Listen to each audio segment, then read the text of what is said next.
안녕하세요. 지구별인 문학 여행자 지구인입니다. 오늘은 네덜란드 자전거 문화에 대해서 얘기를 해보려고 해요. 인구보다 자전거가 더 많은 나라, 바로 네덜란드입니다. 네덜란드는 단적으로 인구보다 자전거가 더 많은 나라입니다. 때문에 네덜란드에는 자동차 주차는 없지만 자전거 주차는 아주 심각합니다. 네덜란드를 수식하는 단어는 튤립의 나라, 운하의 나라, 오렌지의 나라, 풍차의 나라 등등 많지만 이는 대부분 과거의 유산입니다. 튤립 축제는 물론 굉장히 크고 네덜란드의 화훼 수출은 어마어마한 수준이지만 암스테르담 꽃시장은 우리나라 고속터미널 꽃시장보다 작습니다. 나쁘게 얘기하면 가게 몇 개 붙어있는 정도에 불과해요. 나라가 작고 경제 규모가 다르니 어쩔 수 없긴 하겠지만요. 오늘날의 네덜란드의 라이프 사이클과 문화, 그리고 생활 전반에 가장 큰 비중을 차지하는 것은 자전거라고 할 수 있습니다. 단적으로 얘기하면 네덜란드 인구는 1,500만이 넘지만 자전거 수는 2천만이 좀 안 됩니다. 1인당 자전거 보유 대수가 1.3대가 넘습니다. 단언컨대 전 세계에서 가장 자전거 문화가 풍부한 곳이 바로 네덜란드입니다. 핀란드가 조금 비벼볼 정도일 뿐이지 국민 개개인이 경험하는 자전거 문화는 네덜란드가 압도적입니다. 실제로 네덜란드는 자전거 주차난이 굉장히 심각한데요. 고층 빌딩이 없는 이곳이지만 자전거 주차장은 2층, 3층까지도 가득 찹니다. 네덜란드가 자전거가 많은 이유는 아주 단순합니다. 전 국토가 거의 완벽에 가까운 평지를 자랑합니다. 네덜란드에는 이런 속담이 있는데요.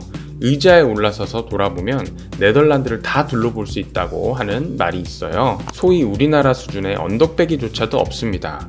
국토의 4분의 1이 만들어낸 땅이니까 당연히 그럴 수밖에 없겠죠. 단적인 예가 그 추운 북유럽은 단 한 번도 동계올림픽을 치른 적이 없습니다. 산이 없어서 스키 종목을 할 수가 없기 때문입니다. 딱 한 번 치른 동계올림픽이 노르웨이 릴레함메르 동계올림픽이 다일 정도이죠. 거기다 땅이 좁고 가까워서 차 타기가 사실 애매합니다. 예를 들어 제가 머물렀던 헤이그에서 렘브란트가 살던 델프트라는 도시는 자전거로 30분 조금 더 가면 나옵니다. 30분이면 우리나라에서 강남구에서 서초구 가는 거리예요. 참고로 과거 네덜란드 수도가 헤이그였습니다. 이 때문에 헤이그 특사들이 다른 곳이 아닌 헤이그로 오신 것이죠. 자전거는 교통비 안 들지, 빠르게 이동할 수 있지, 주차 다 되지, 운동되지, 바람 쐬지, 차를 타려면 덥고 추운데 번거롭게 기다려야 하지만 자전거는 그렇지 않죠. 이용하지 않을 이유가 없는 셈입니다. 단적인 예로 4~5살 애기들은 당연하고 불편한 수트를 입은 직장인, 임산부, 80 노인들도 다 두발 자전거를 타고 다닙니다. 상당히 파격적인 셈이죠. 물론 정장을 입은 사람은 국회의사당에서밖에 못 만나보긴 했습니다만 서양 사람들은 정장 잘 안 입으니까 그 사람들은 걸어가다가 자동차 BMW 타고 가긴 하더라고요. 이분 같은 경우도 뒷모습은 건장한 남자 같지만 실제로는 할아버지세요. 자전거 역사는 사실 100년 정도밖에 되지 못했습니다. 200년이 채 안 된 문물인 셈이에요. 자전거는 사실 운송수단으로 전혀 각광받지 못했기 때문인데, 그러나 자전거의 역사를 바꾸는 사건이 나오니 바로 고무의 발견입니다. 콩고에서 고무가 나기 시작하며 인류는 자전거를 탈 수 있게 되고, 이 고무를 착취하기 위해 벨기에는 콩고 대학살을 시작합니다. 바로 붉은 고무라 불리는 것이 그것이죠. 이 때문에 콩고는 30년간 1000만 명이 넘게 죽어나갔습니다. 자세한 내용은 또 여기 참고하시면 되세요. 산업혁명과 세계대전을 거치며 유럽의 경제는 폭발적으로 증가해갔습니다. 네덜란드는 식민지 무역의 제일 선구자였으니 더 말할 나위 없었지요. 동인도 회사가 네덜란드가 시초인 것은 주지의 사실입니다. 이후 당연히 자동차의 시대가 도래하죠. 인류는 발전을 시작했고 인간의 욕망은 2차 세계대전이라는 아름다운 사륙을 탄생시킵니다. 세계대전으로 유럽은 반파가 되었죠.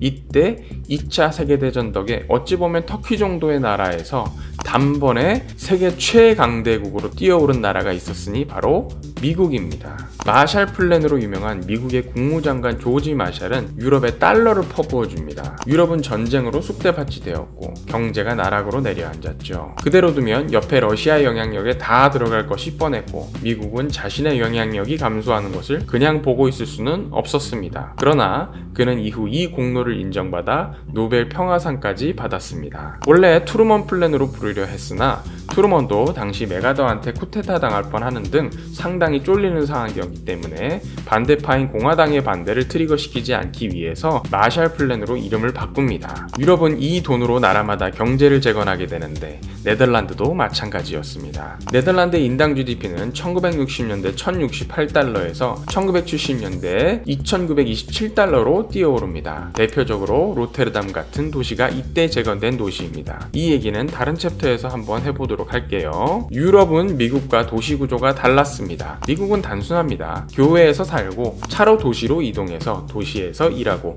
일 끝나면 교회에 있는 집으로 돌아가는 것이죠. 유럽의 도시는 오래된 도시들입니다. 때문에 유럽의 도시는 차에 적합하지 않습니다. 오밀조밀하고 좁기 때문입니다. 차는 점점 불어나게 되고 이 때문에 건축이 바뀌고 도로가 바뀌기 시작했고 자동차 사고는 급격하게 증가해 점점 많은 사람이 죽어나가게 됩니다. 네덜란드 국민들의 불만도 점점 고조됐지요. 무엇보다 아이들이 죽어나가자 시민들 1만 명 정도가 몰려나와 자전거를 타게 해달라고 요구했다고 합니다. 1971년 한 해에 자동차 사고로 3,300명이 사망했는데 이 중 400명 이상이 14세 이하 어린이였다고 합니다. 그리고 전술했듯이 네덜란드는 대부분이 평지로 이루어져 있고 땅도 너무나 좁습니다.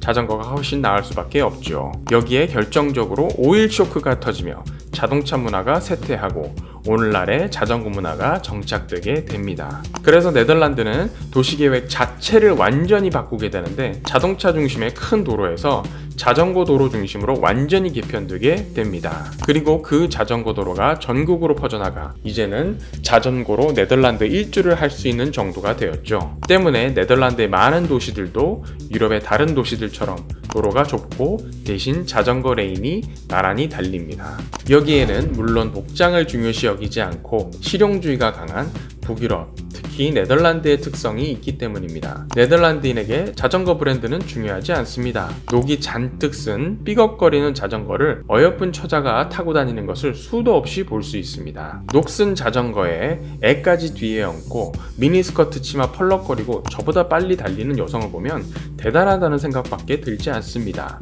우리나라 같으면 자전거 장비 맞춰야 되고 옷도 깔맞춤 해야 되고 브랜드 맞춰야 되고 애 가방도 바리바리 다 싸들고 다녀야 되고 복장 신경 쓰여서 안 되고 자기가 튀게 입어도 남들이 쳐다보니까 성질도 내야 되고 도저히 안 될 텐데 말이죠.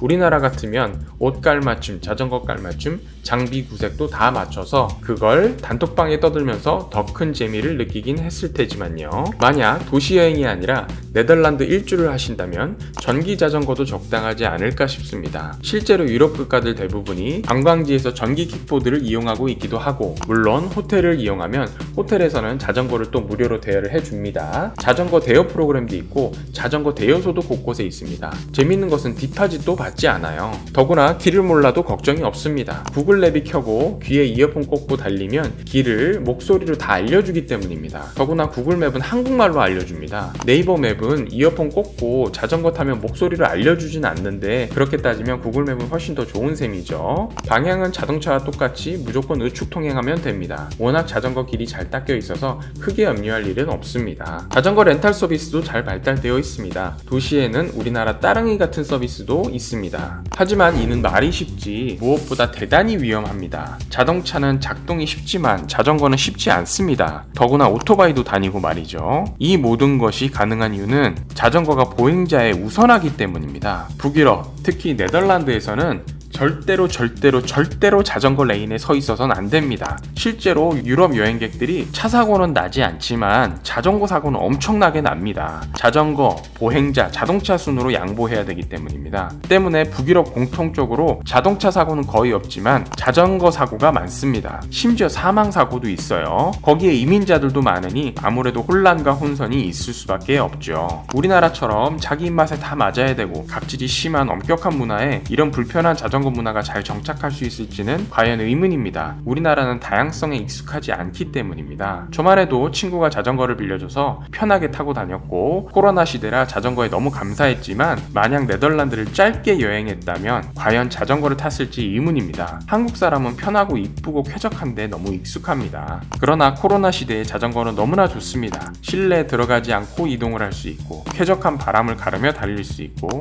물론 비바람도 같이 맞아야 되죠. 자연스럽게 운동도 되고 참고로 저도 친구가 그렇게 먹였는데 살이 빠졌어요. 북유럽 사람들이 괜히 건강한 게 아닙니다. 더구나 북유럽인들의 큰 키도 굉장히 유리하게 작용합니다. 저 같은 사람은 미국 살 때도 그렇고 자전거가 커서 꽤 애를 먹은 사람이에요. 반면 제 친구의 경우는 저보다 키가 작은데도 다리가 저보다 훨씬 깁니다. 자전거 타기 편하다는 뜻이겠죠. 얘네들 다 다리가 길쭉길쭉해서 자전거든 스케이트든 트로크 몇 방에 쭉쭉 뻗어나갑니다. 오늘은 이렇게 네덜란드 자전거 인문학에 대해서 잠시 알아봤고요. 재미있으셨다면 구독과 좋아요, 알림 설정 꼭 잊지 마시고요. 저는 지구별 인문학 여행자 지구인이었습니다. 감사합니다.